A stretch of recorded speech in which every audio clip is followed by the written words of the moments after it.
पिछले वीडियो में आदिकाल का नामकरण, आदिकाल के कवि एवं उनकी रचनाएं, आदिकाल की प्रवृत्तियाँ, इतना पढ़ाया गया। आज हिंदी साहित्य के इतिहास में दूसरा कालखंड भक्ति काल पढ़ाया जा रहा है। आप लोग इसको अच्छे से देखें। भक्ति काल संवत 1375 विक्रम संवत से 1700 विक्रम संवत तक, यानी 1375 विक्रम संवत से 1700 विक्रम संवत तक के कालखंड को क्या कहते हैं? भक्ति काल कहते हैं।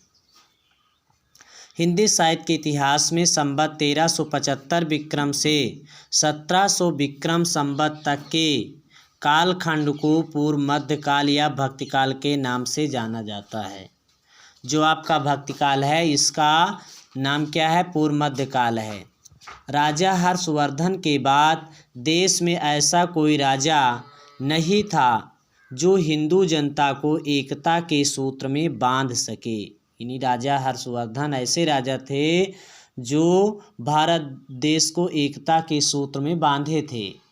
तो हर्षवर्धन के बाद देश में ऐसा कोई राजा नहीं था जो पूरे देश को एकता के सूत्र में बांध सके। इसी समय मुगलों के आक्रमण भारत पर हो चुके थे।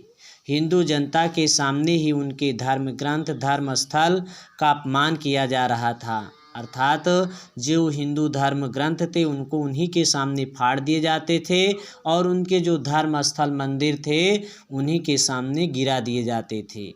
हिंदू जनता इस अपमान को सहन ना कर सकी तो वह असहाय होकर भगवान की शरण में गई और अपनी रक्षा के लिए भगवान की स्तुति में भक्तिपरक रचनाएं करने लगी। इस तरह से भक्ति का जन्म हुआ। वही हिंदी साहित्य के इतिहास में भक्ति काल के नाम से जाना जाता है। अतः भक्ति काल परमात्मा के रूप को लेकर दो शाखाओं में बट गया। जो भक्ति काल है वो परमात्मा के स्वरूप को लेकर के दो शाखाओं में बट गया, निर्गुण शाखा, सगुण शाखा। निर्गुण शाखा, भक्ति काल के कुछ कवियों ने ईश्वर को निराकार मानकर भक्ति की।